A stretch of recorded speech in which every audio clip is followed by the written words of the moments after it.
Hi and welcome to another Build Your Own PC.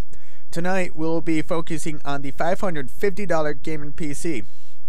Now, I want all of you to keep in mind that the prices of the video are not accurate from the real-time market prices because they do tend to go either up or down. So I just wanted to bring that up.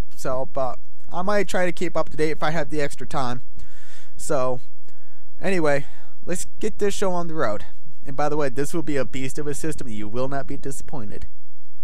Alright, the processor that I have selected is the AMD Phenom 2X for 955 3.2 GHz quad-core processor. The reason why I went with this processor was due to the fact it is an unlocked processor, 3.2 GHz with room for overclocking, and also still packs a lot of punch for the price, and it's under $85 right now. Now, when you go to overclock, you're also going to want a good cooler. So the cooler I have selected is the Cooler Master Hyper TX3. This is a sleeve bearing CPU cooler, so you should be able to get a decent amount of airflow, but not the full loudness that some coolers actually have. And also, it's under $20. So, keeping that in mind, you will be overclocking probably with this cooler. And you'll be able to get more price for performance out of this build. The motherboard I have selected is the ASRock 970DE3-U3S3. This is a full-size ATX motherboard, and I mean, this board will have a lot of features for the money. Granted, it doesn't have 7.1 surround sound, but if you have like a pair of USB headphones like what I do, then you should be set to go. And it also has an 8-pin, so you'll be able to get more than enough power for your CPU so you can overclock. And you also get a few PCI slots, and also a two PCI Express 1X slots, and a single 16-lane PCI Express 2.0. So this motherboard will probably suit your needs. H my nose again, as someone's probably talking about me. Go figure. Alright, now the memory for this build, I went with the Curical Ballistix 4GB dual channel kit.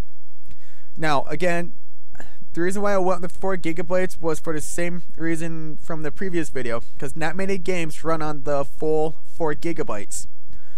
So, but if you have a little extra money, go ahead and buy another couple gigs and you should be set to go. And that this memory also has a CAS latency of 8 and is rated at 1600 MHz. Alrighty, now for the hard drive, I have went with the Western Digital Caviar Blue 500 GB hard drive. I do apologize for that mistake. This is a 3.5-inch hard drive and also is at 7200 RPMs. I've had good luck with some of the Western Digital drives out there. So, now, the graphics card I have went with is the EVGA Geforce GTX 660 video card. Now, the reason why I chose this card was I wanted to keep energy efficiency in mind.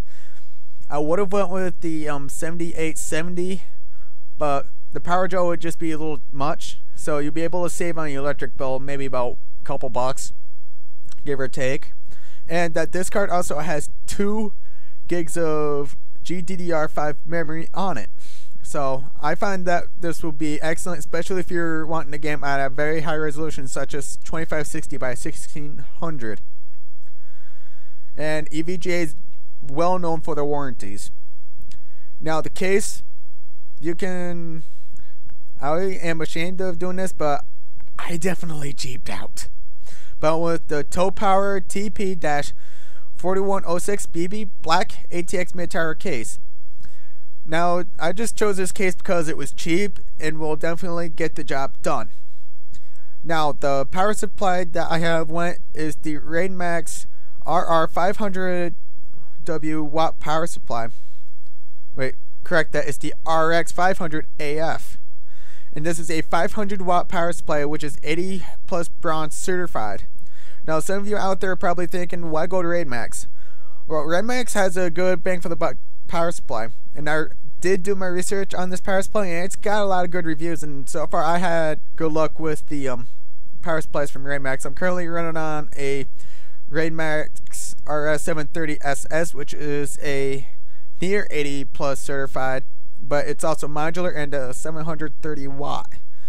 Now for the optical drive, I just grabbed the Samsung SH-22 for BB DVD/CD writer, because you're probably going to want that for like some of the games and also the installation of the OS. So if you have any questions with this build or any comments or possible suggestions for later, feel free to leave a comment or send me an email regarding any questions. Thank you. You have a good day. Alright, before I officially go, I forgot to mention the price. The price of this rig comes out to be about $549.91. But some of the stuff I had listed did not include the shipping listed on the actual page. So I just wanted to let you know. So again, the price may not be fully accurate. Alrighty, have a good one.